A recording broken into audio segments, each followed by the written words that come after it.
आज देखेंगे electronic displacement. तो बड़ी बड़ी हेडिंग डाल देना।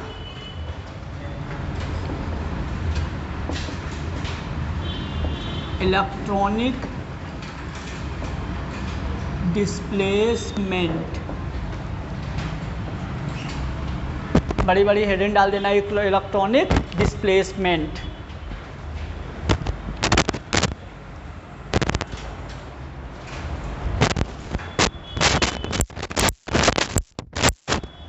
ठीक है। अब देखो इलेक्ट्रॉनिक डिस्प्लेसमेंट क्या होता है, तो सब लोग ध्यान से समझना।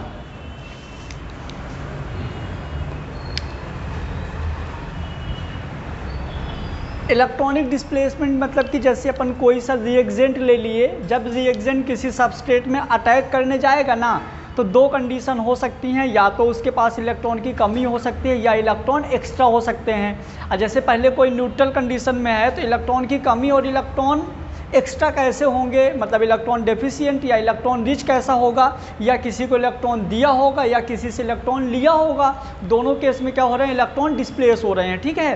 तो अपन देखेंगे इलेक्ट्रॉनिक डिस्प्लेसमेंट में यदि अपन बात करें तो यहाँ पे अपने को तीन चीज़ें पढ़ना है। पहला क्या पढ़ना है इलेक्ट्रॉनिक डिस्प्लेसमेंट में, इंडक्टिव इफेक्ट। पहला पढ़ना है अपने को इंडक्टिव इफेक्ट। दूसरा क्या पढ़ना है अपने को, रेजोनेंस। रेजोनेंस के अंदर दो चीज़ें पढ़ना है, हाइपर कॉन्जुगेशन और mesomeric effect. Inductive effect, resonance. Third number है अपना क्या, इलेक्ट्रोमेरिक इफेक्ट। अब देखो इनको अपने को याद नहीं करना, क्योंकि अपने को रिएक्शन की मैकेनिज्म सीखना है, ना कि रिएक्शन याद करनी है। तो अपने को यदि मैकेनिज्म सीखना है तो इन सबको हमको बहुत अच्छे से समझना पड़ेगा क्या होगा। तो पहले आप हेडिंग डाल दो, फिर मेन बड़ी हेडिंग डाल देना इंडक्टिव इफेक्ट, फिर इसके अंदर की चीज़ें पढ़ेंगे। तो पहले हेडिंग डाल दो ये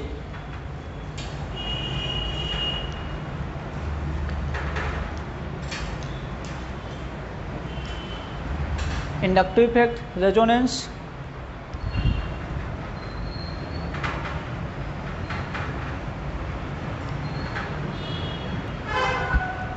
अब देखो अब अपन सिर्फ पढ़ेंगे इंडक्टिव इफेक्ट। तो देखो अपने को इलेक्ट्रॉनिक डिस्प्लेसमेंट के अंदर पहला कौन सा स्टडी करना है,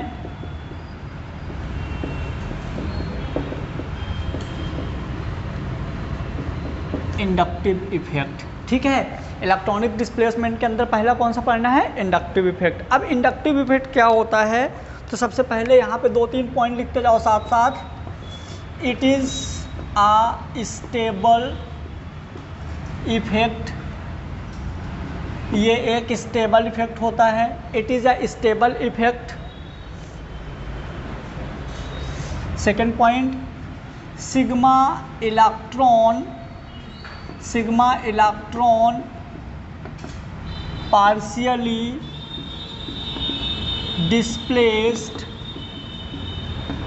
to more En एटम और ग्रुप। जो सिग्मा इलेक्ट्रॉन होता है पार्शियली डिस्प्लेस होता है किधर, जिसका En मोर होता है, En ज़्यादा होता है।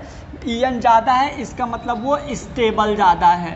जो ज़्यादा मजबूत होता है, जो ज़्यादा स्टेबल होता है, उधर साइड क्या होता है, सिग्मा इलेक्ट्रॉन मूव करता है। ठीक है। याद रखिएगा मैं किसकी बात कर रहा हूँ, सिग्मा इलेक्ट्रॉन की। मतलब हमको कौन सा मिलेगा, सिंगल बॉन्ड वाला। कौन सा मिलेगा, सिंगल बॉन्ड वाला जो मिलेगा। ठीक है। अब इसके बाद अपन क्या करेंगे, देखो अब यहाँ पे जो अपना इंडक्टिव इफेक्ट होता है ना, ये दो टाइप्स का इफेक्ट होता है। तो पहले मैं उसका तुम लोगों को समझाऊंगा, क्या मैकेनिज्म समझाऊंगा, फिर उसके बाद मैकेनिज्म के साथ मैं बोल दूंगा किसको हम ये वाला इफेक्ट बोलेंगे। ठीक है। तो अपन देखो जैसे मैंने ले लिया कार्बन और हाइड्रोजन, समझना कार्बन का EN कितना बताया था 2.5, हाइड्रोजन का EN कितना बताया 2.1, क्योंकि हमको एक ऑर्गेनिक में नॉर्मली क्या लेके चलना है, हाइड्रोकार्बन। ठीक है, अब अपन क्या करेंगे, इसी में अपन एक बार कार्बन के साथ बाई जोड़ दिए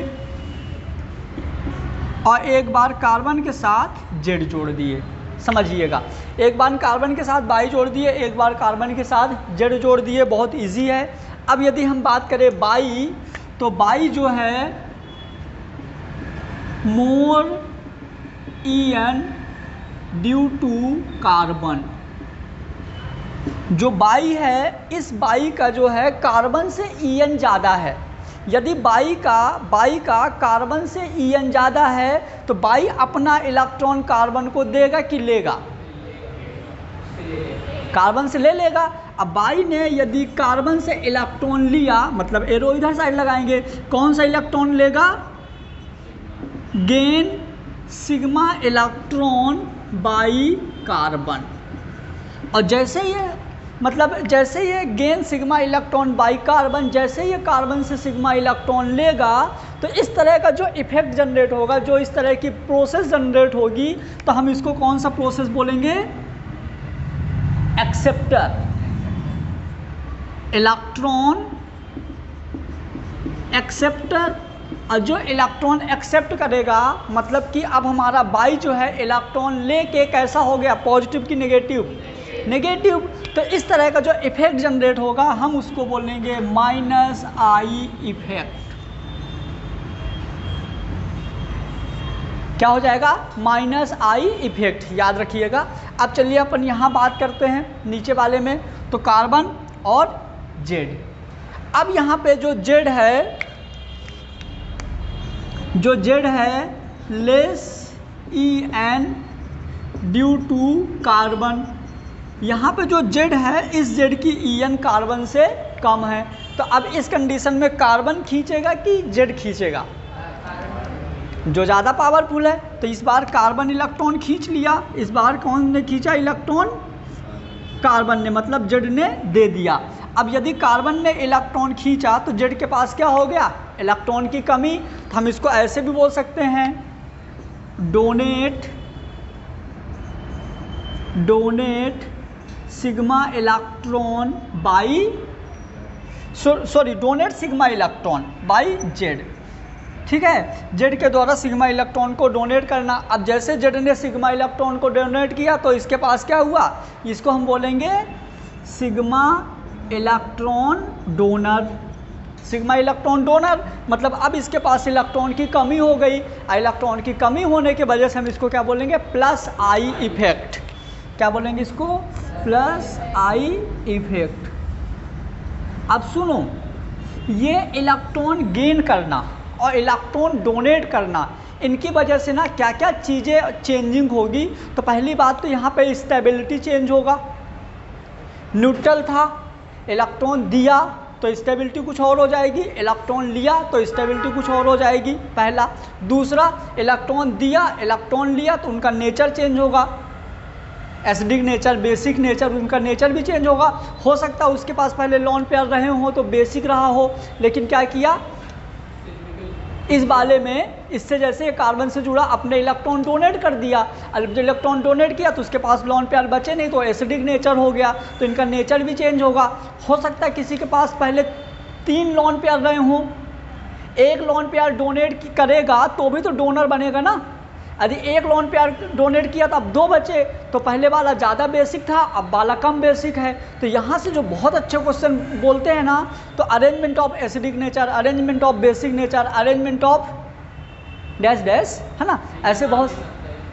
हाँ, तो यहाँ से अपने को सिर्फ अभी मैंने तुम लोगों को टाइप्स बताया हूँ। क्या बताया हूँ, सिर्फ टाइप्स। कौन सा टाइप, इंडक्टिव इफेक्ट 2 टाइप्स का होता है, एक होता है -I इफेक्ट, एक होता है +I इफेक्ट। कार्बन से जो जुड़ा है यदि उसकी EN ज़्यादा है तो इलेक्ट्रॉन को खींच के माइनस हो जाएगा। कार्बन से जो जुड़ा है यदि उसकी EN कम है तो कार्बन को इलेक्ट्रॉन दे के प्लस हो जाएगा। क्लियर हुआ, इतनी बात क्लियर हुई कि नहीं, फटाफट नोट करो। कार्बन हो गया, ठीक है। तो जैसे ध्यान से देखना, ये सिंगल कार्बन हो गया, तो जैसे बाई ने कार्बन से इलेक्ट्रॉन खींचा तो इस कार्बन पे कुछ झटका लगा, कुछ दिक्कतें आई इस कार्बन पे। लेकिन कभी कभी क्या होता है, जब एक से ज़्यादा कार्बन की चयन हो जाती है, ये तो मेथेन के लिए हो गया, लेकिन मान लो normal butane, normal hexane, normal heptane, normal octane, ठीक है। तो उस कंडीशन में कैसे होगा अपने को वो समझना है। तो अभी अपन कुछ नहीं कर रहे, फिर से पहले हम पूरी मैकेनिज्म देखेंगे, फिर मैकेनिज्म में आप बता दोगे कि सर ये माइनस आई, ये प्लस आई। लॉजिक समझ में आ गया ना? ठीक है, आ जाओ। तो जैसे मान लीजिए कि ये कार्बन है, कितने कार्बन ले लिया मैंने? 4। इस कार्बन से हमने जोड़ दिया किसको? मान लो बाई ही जोड़ दिया, ठीक है। एक और कार्बन मैंने ले लिया 4, यहाँ से हमने क्या जोड़ दिया? जेड जोड़ दिया। समझना, इस वाले बाई का जो है, इस वाले बाई का है मोर ईएन, समझ जाओगे, ड्यू टू कार्बन। इस वाले बाई का ईएन ज़्यादा है, इस बार इनका सबका कम है। इस वाले का ईएन ज़्यादा है, मतलब ये ज़्यादा पावरफुल है, समझिएगा। अब यदि ये ज़्यादा पावरफुल है और इलेक्ट्रॉन ले रहा है, इसका मतलब इलेक्ट्रॉन का भूखा है, बोल सकते हैं ना। ऐसा भी तो हो सकता है कि ये मतलब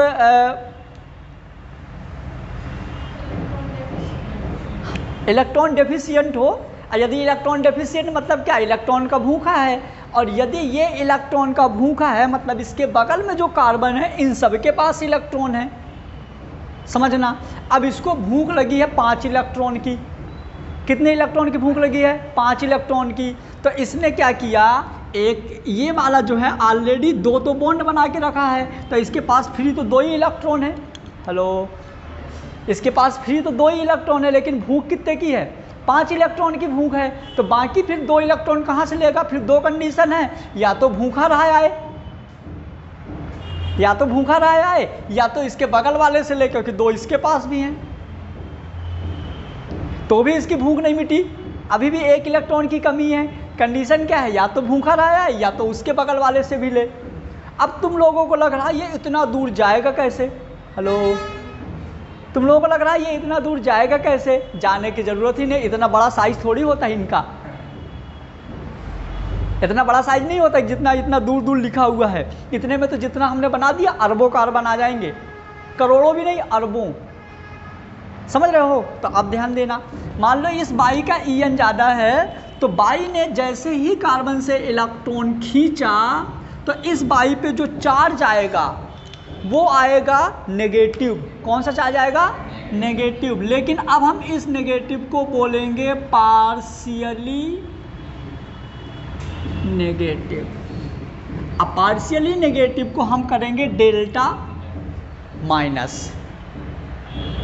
यदि इसके पास डेल्टा माइनस आया, ठीक है, नेगेटिव मतलब, हाँ ठीक है, इसके पास कैसा आया? डेल्टा। ये डेल्टा जो है पार्शियली को रिप्रेजेंट करता है। अब इसके पास पार्शियली माइनस आया ना, तो इस कार्बन के पास आएगा पार्शियली प्लस।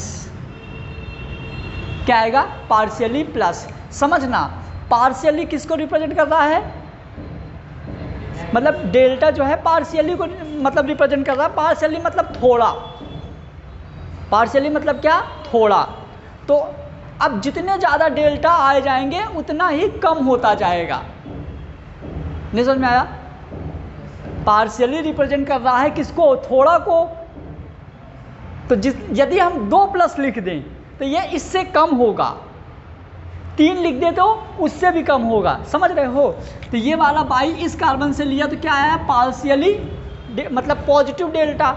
अब यहाँ से अब ये बाई के इस वाले कंपेयर में, इस वाले कार्बन के कंपेयर में ये वाला कार्बन ज़्यादा दूर है। यदि ये वाला कार्बन ज़्यादा दूर है लेकिन अभी इस बाई की भूख मिटी नहीं है, तो ये इससे भी कुछ इलेक्ट्रॉन लेना चाहेगा। 2 इससे लिया है तो 1 तो इससे भी लेना चाहेगा। तो इसके पास क्या आ गया?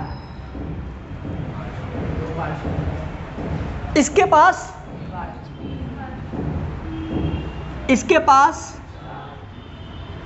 मतलब कि यदि ये इलेक्ट्रॉन गेन करेगा ना तो इस कार्बन बस पे इफेक्ट नहीं होगा, सब पे होगा, लेकिन बाकियों पे थोड़ा कम होगा। समझ में आया? इमेजिन करो कि जैसे मैं हूँ, यहाँ से 4 लोग खड़े हुए हैं, मैंने पहले को खींचा, लेकिन सब एक दूसरे से मतलब जुड़े हुए हैं, तो धक्का तो लास्ट वाले में भी लगेगा, लेकिन कंपेयर थोड़ा कम लगेगा। हेलो, नहीं समझ में आई बात? पहले वाले में ज़्यादा धक्का, बाद वाले में कम, तो हम कम को रिप्रेजेंट करने के लिए हम डेल्टा का रिप्रेजेंट कर रहे हैं। और डेल्टा मतलब कम, यानी कि जैसे जैसे डेल्टा बढ़ते जाएंगे वैल्यू कम होती जाएगी। समझ में आ गया? मान लो ये बाई के आगे कोई और जुड़ा है, Cn मान लो, तो यहाँ पे बाई के आगे कुछ और जुड़ा है, मान लो A, तो ये बाई की भूख तो मिट गई, लेकिन ये तो इसको भी देना चाहेगा ना, क्योंकि ये इसी के ग्रुप के हैं। अब जैसे मान लो मेरे पीछे कोई और है, मेरे पीछे और है, मैंने खींचा, जैसे खींचूंगा तो मैं पूरा लूँगा, तो थोड़ा बहुत तो इसको भी दूंगा ना, दूंगा कि नहीं? तो जब मैं इसको दूंगा थोड़ा बहुत, तो इसके पास क्या आएगा? पार्शियली ऐसा माइनस ऐसा। फिर समझ गए ना? आओ, और ये कंडीशन में कुछ और कंडीशन हो जाएगी, तो अपनी भूख मिट गई ना उसकी। क्या बोला अपनी? अरे मुन्ना, 5 मैंने बोला था, 5 मैंने एग्जाम्पल लिया था, इतना सेंटी क्यों हो रहे हो? 5 उसका मैंने एग्जाम्पल लिया था कि मान लो 5 की ज़रूरत है, अब मैंने बोल दिया ना इसकी भूख मिट गई, मतलब 5 उसके ख़त्म हो गए। अरे ये भी तो भूखे हैं, जो अब मान लो तुम्हारे 4 बच्चे हैं, तुम्हारी भूख मिट गई, क्या अपने बच्चों को नहीं दोगे खाना? देना तो पड़ेगा ना। वो भाई के बच्चे हैं, मतलब जुड़े हुए हैं, ऐसा। ठीक है, आओ, अब फैमिली में पहुंच गए तो बच्चे तो आएंगे। अब अपन देखते हैं, हाँ ये इलेक्ट्रॉन लिया तो प्लस आई इफेक्ट हैं, गुड मॉर्निंग। इलेक्ट्रॉन लिया तो माइनस आई इफेक्ट, इलेक्ट्रॉन लेगा तो माइनस आई इफेक्ट। हाँ,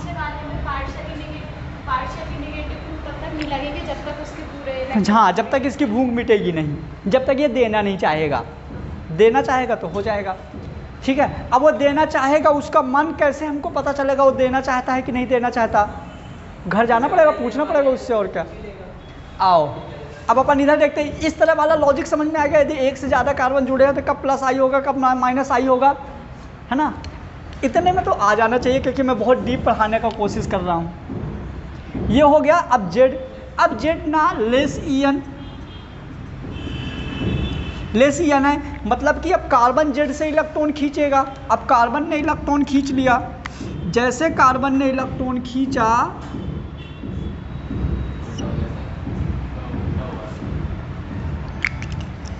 मतलब कार्बन खींचेगा तो एरो कार्बन साइड रहेगी, है ना? ये अब कार्बन ने इलेक्ट्रॉन खींचा। अब समझना, ध्यान देना मेरी बात। मान लो इसके पास 5 इलेक्ट्रॉन थे फिर से, लेकिन इसको ज़रूरत तो 2 ही की थी, तो इसने ना तो पूरा दिया ना इसने पूरे लिया। यदि इसके पास क्या आएगा? माइनस डेल्टा, इसके पास आएगा प्लस डेल्टा। समझ गए? अब ना ये अपने इलेक्ट्रॉन इधर देने लगा तो इधर प्लस डेल्टा बढ़ता जाएगा, इधर माइनस डेल्टा बढ़ता जाएगा। लेकिन एक केस ऐसा भी हो सकता है, इनने एक साथ 5 इलेक्ट्रॉन दे दिया, इसके पास 5 एक्स्ट्रा थे, इन्होंने क्या किया, एक साथ 5 दे दिया। मान लो इसके पास मिठाई का एक डिब्बा था, इसने पूरा का पूरा डिब्बा कार्बन को दे दिया, तो कार्बन ने पूरा लिया, तो इसके पास क्या आ गया? Minus delta. लेकिन इसका 2 मिठाई में पेट भर गया, बाकी वो बाद वाले में दिया, लेकिन बाद वालों को उतना नहीं दिया जितना देना चाहिए, थोड़ा कम दिया, और थोड़ा और कम के लिए डेल्टा बढ़ते जाते हैं। जितना ज़्यादा कम होता जाएगा डेल्टा उतने बढ़ते जाएंगे। तो इससे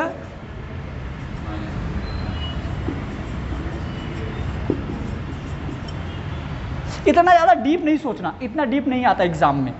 वो तो मैं क्या पहले इंडक्टिव इफेक्ट पढ़ा रहा था ना, तो नए बच्चों को कुछ प्रॉफिट हो जाए इसलिए मैंने दोनों तरीके से बता दिया। बाकी इसके पहले जो मैं बताया था वो सही है। यदि कार्बन किसी से जुड़ा हुआ है, इलेक्ट्रॉन खींच रहा है तो माइनस आई इफेक्ट होगा, कार्बन किसी से जुड़ा है, इलेक्ट्रॉन दे रहा है तो प्लस आई होगा। तो इन्होंने क्या किया? इलेक्ट्रॉन डोनेट कर दिया। यदि इलेक्ट्रॉन डोनेट कर दिया तो हम इसको क्या बोल देंगे? Plus I effect. अब यदि इतना समझ में आ गया, इन दोनों की एग्जाम्पल लिखवा दूंगा, फिर तो मज़ा आ जाएगा सारे क्वेश्चन करने में। नोट कर लो।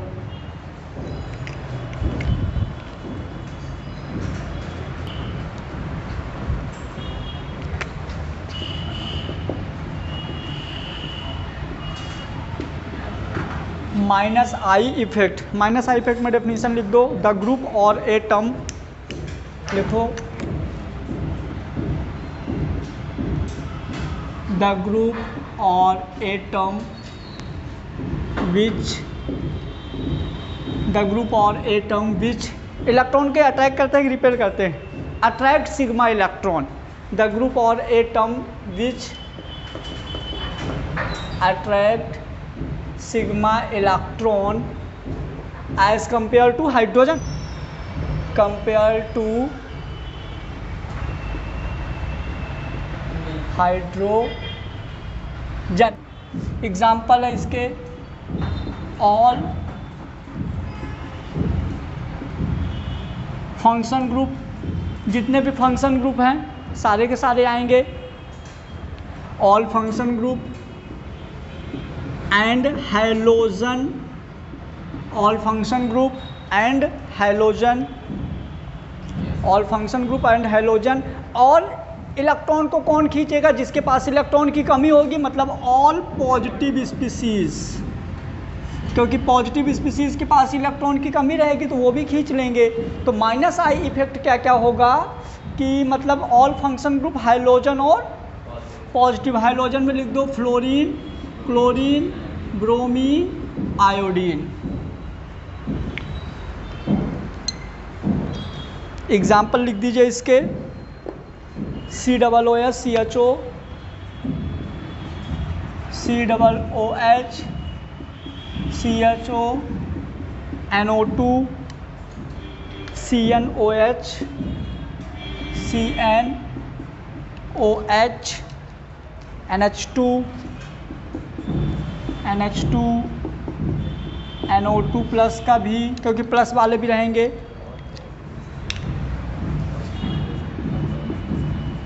NH2 प्लस का, क्योंकि फंक्शन ग्रुप के साथ पॉजिटिव स्पीसीज भी आ जाएगा। उसके बाद फ्लोरीन, ये तो है ही, OH2 प्लस का, फिर फ्लोरीन, क्लोरीन, ब्रोमीन, आयोडीन, ये सारे के सारे माइनस आई इफेक्ट हो जाएंगे।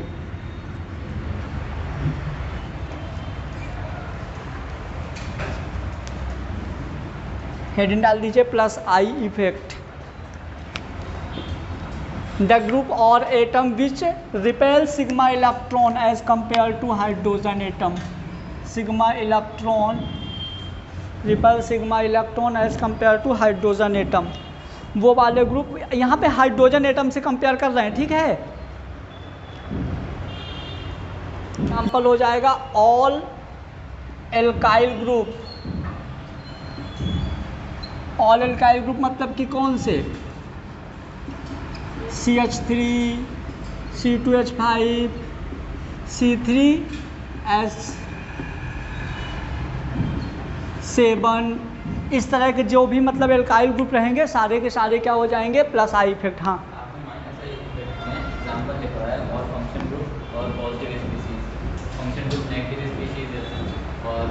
जरूरी नहीं है फंक्शन ग्रुप नेगेटिव स्पीसीज है। हाँ तो आने दो ना, फंक्शन ग्रुप होने चाहिए। अपन सिर्फ ये देखना है कि कौन इलेक्ट्रॉन लेगा, बस वो छोड़ दो, है ना। जो नेगेटिव उधर पे लिखवा है ना पॉजिटिव, वो तो मैंने अपने इमेजिन किया कि पॉजिटिव तो इलेक्ट्रॉन कमी होगी तो खींचेगा, इसलिए लिखवाया हूँ वो।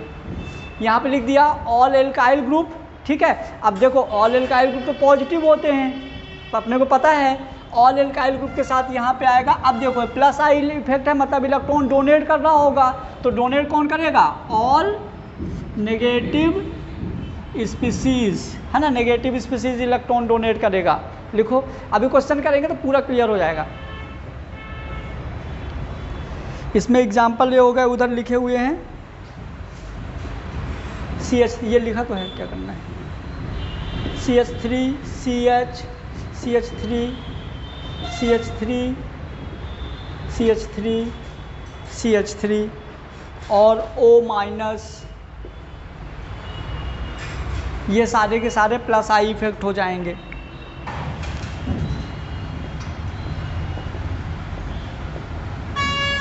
Application of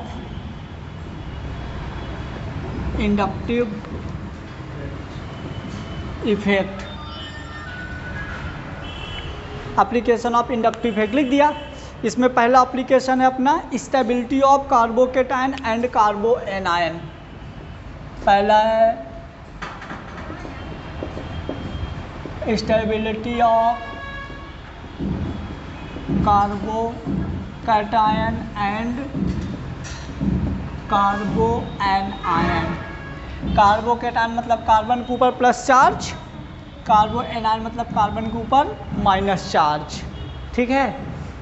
stability of carbocation and carbo anion. Carbocation मतलब कार्बन के ऊपर प्लस चार्ज, कार्बो एनायन मतलब कार्बन के ऊपर माइनस चार्ज। अब अपने को क्या देखना है? स्टेबिलिटी। तो स्टेबिलिटी के लिए अपने को एक फार्मूला लिख दो, जनरल फार्मूला स्टेबिलिटी ऑफ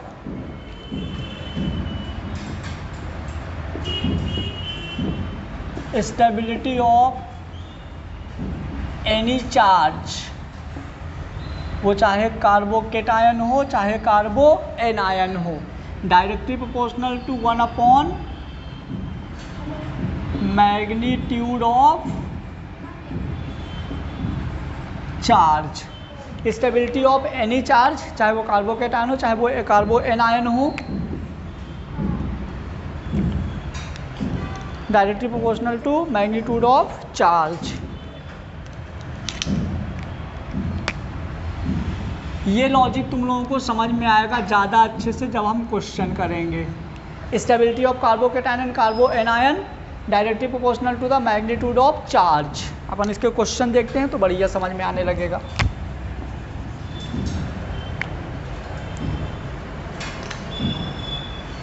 करें अपन क्वेश्चन? आओ, क्वेश्चन है अपना CH3 CH2 plus HCH2 plus और O2N CH2 प्लस। इधर देखो, ध्यान से समझना। ये वाले क्वेश्चन में आपको ये बताना है कि ये 3 कंपाउंड लिखे हैं, तीनों कंपाउंड में ज़्यादा स्टेबल कौन है, समझिएगा।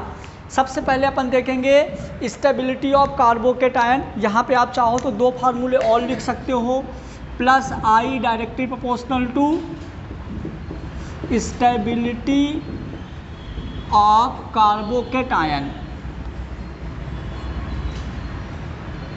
Minus I directly proportional to stability of carbo anion. मतलब समझना,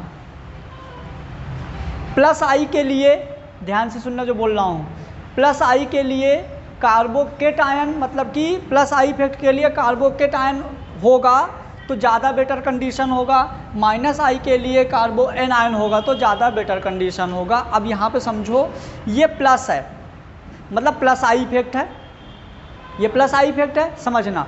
यदि कार्बोकेटायन मतलब प्लस आई इफेक्ट है, इससे एल्काइल ग्रुप जुड़ा हुआ है। यदि ये मतलब कार्बोकेटायन है, सीधी सी बात। ये क्या है? कार्बोकेटायन। ये भी कार्बोकेटायन,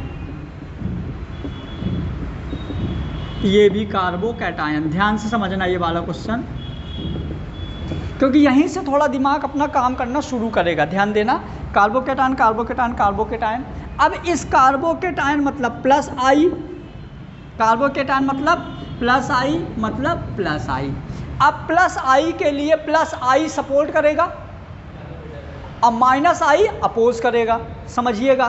तो ये प्लस आई इफेक्ट है। ये कौन जुड़ा है इसके साथ? Alkyl group. All alkyl group is plus I effect. यहाँ पे कुछ भी नहीं जुड़ा, वो तो CH3 वही है। यहाँ पे जुड़ा है NO2, सॉरी हाँ NO2 मतलब माइनस आई, तो माइनस आई प्लस आई का अपोज करेगा।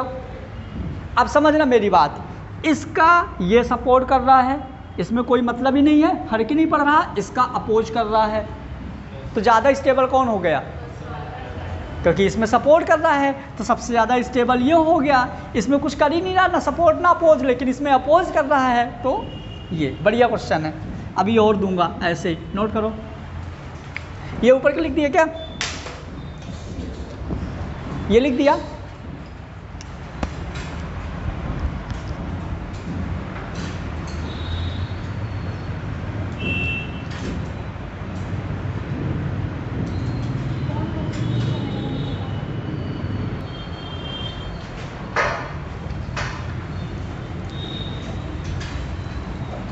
देखो अपन दो फार्मूले और लिखवाएंगे, एक लिखवा रहे हैं स्टेबिलिटी ऑफ कार्बोकेटायन। समझना, स्टेबिलिटी ऑफ कार्बोकेटायन के लिए directly proportional to plus I upon minus I, मतलब कार्बोकेटायन के लिए प्लस आई सपोर्ट करेगा, माइनस आई अपोज करेगा।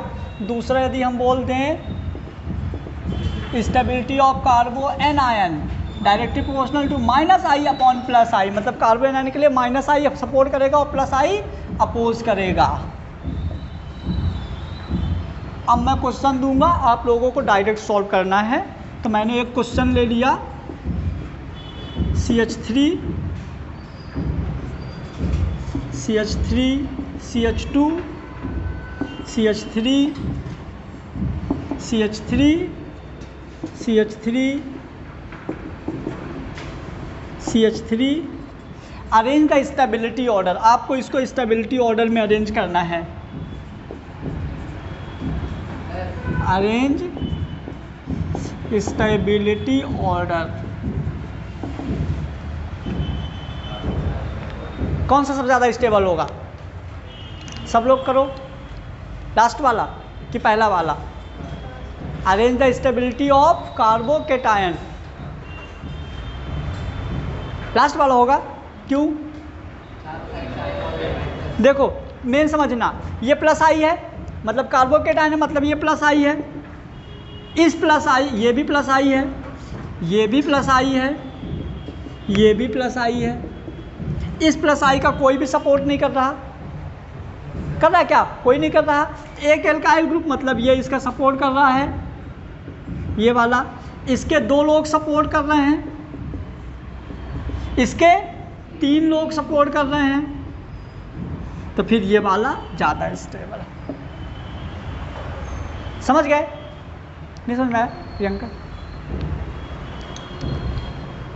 नहीं आया? नया क्वेश्चन लिखो, arrange the stability of carbo anion.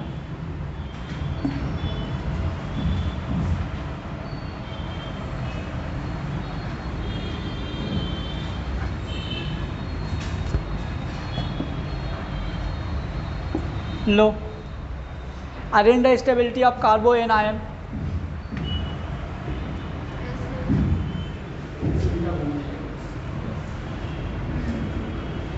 उल्टा हो जाएगा।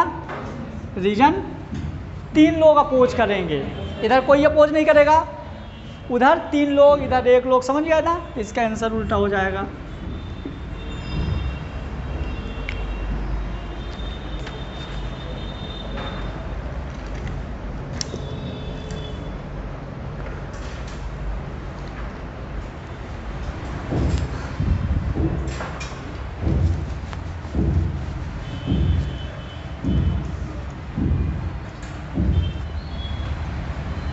Arrange the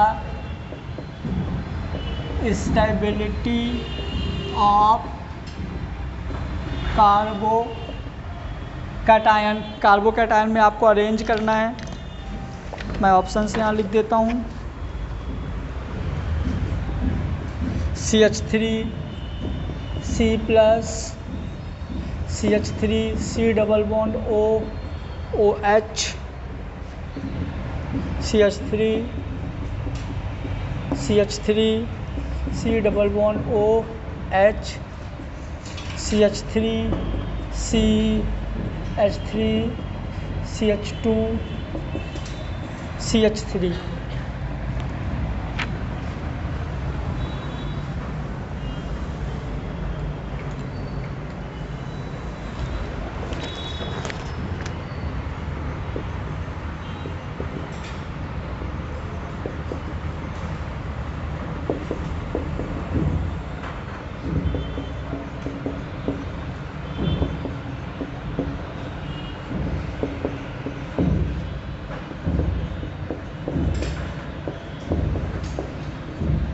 ये देखो इनके पावर का सीक्वेंस है फंक्शन ग्रुप के। सबसे ज़्यादा पावरफुल COOH, फिर CHO, फिर ये NO2, फिर CN, फिर OH, फिर NH2। मतलब सुनो क्या, मतलब ये भी माइनस आई है, और ये भी माइनस आई है। जब दो फंक्शन ग्रुप एक साथ आ जाएंगे, ये भी माइनस आई, ये भी माइनस आई, जब दो फंक्शन ग्रुप एक साथ आ जाएंगे तो अपन कंफ्यूज हो जाएंगे। तो इन दोनों माइनस आई में ये वाला माइनस आई ज़्यादा पावरफुल है, मतलब इस वाले माइनस आई के पास इलेक्ट्रॉन खींचने की पावर इसके कंपेयर में ज़्यादा है। आगे बोलूँ कि समझ गए? लो क्वेश्चन रहा, करो अब। सबसे ज़्यादा स्टेबल कौन है? वो वाला का है? पहली बात तो ये प्लस आई इफेक्ट है। अब प्लस आई इफेक्ट के साथ 1 2 3 4 लोग सपोर्ट करने वाले हैं। इन दोनों के पास सिर्फ 2 लोग सपोर्ट कर रहे हैं और एक लोग अपोज कर रहे हैं। लेकिन ये ज़्यादा पावरफुल है तो ये ज़्यादा अपोज करेगा, और ये ज़्यादा अपोज करेगा तो ये कम स्टेबल हो जाएगा। आप करना है MS चौहान के क्वेश्चन, अब मज़े आएंगे। स्टेबिलिटी वाले तो सब हो जाएंगे। और सुनो,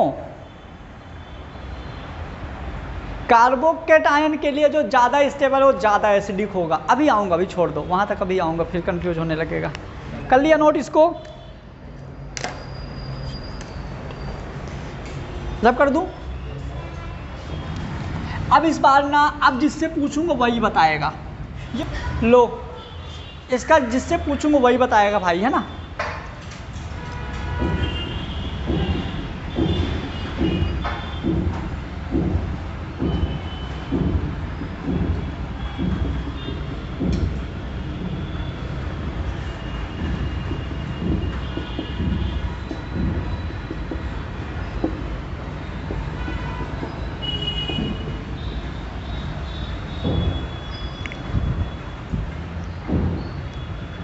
बोलो, अभी रुक जाओ। विधि तुम बोलो, कौन सा ज़्यादा स्टेबल है? लास्ट वाला ज़्यादा स्टेबल। तुम बोलो नंदिनी, कौन सा ज़्यादा स्टेबल है?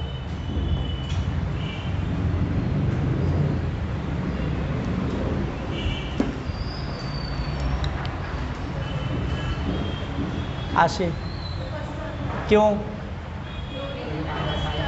हाँ, क्योंकि देखो, एक तो कार्बो एनायन मतलब माइनस आई, और इनमें तो सब में एक प्लस आई है। अब एक सब में प्लस आई है। अब यहाँ जो माइनस आई वाले हैं वो हाइड्रोजन में फ्लोरीन, क्लोरीन, ब्रोमीन, आयोडीन। अब फ्लोरीन, क्लोरीन, ब्रोमीन, आयोडीन में फ्लोरीन सबसे ज़्यादा, EN मतलब सबसे ज़्यादा पावरफुल। ये सबसे ज़्यादा पावरफुल मतलब कि ये वाला जो माइनस आई है, जो इसका माइनस आई है और इसका माइनस आई है, तो ये ज़्यादा पावरफुल है, मतलब ये ज़्यादा सपोर्ट करेगा माइनस आई का। हेलो, तो ये नंदिनी तुमसे क्यों नहीं बना? तुम बीच के कोई लेक्चर छोड़ी हो क्या? चाय पीती हो? नहीं पीती? पिया करो, सच में पिया करो। नहीं मतलब कि ऐसा सोएगी नहीं, नींद आ गई थी ना अभी उसको। नींद तुम्हें भी आ रही है? तुम भी चाय पिया करो। मंगा लो, और क्या, जाओ मेरा नाम ले लेना।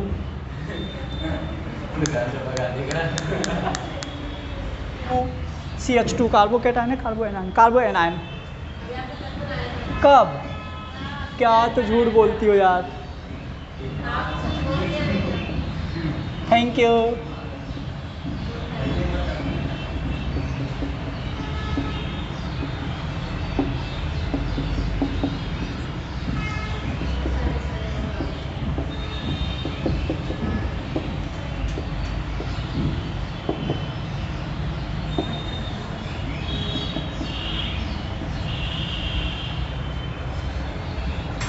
दो,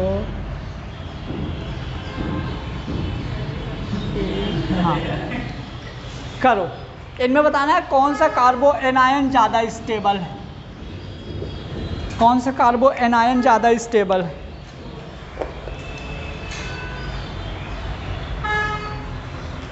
कौन सा कार्बो एनायन ज़्यादा स्टेबल है? काहे?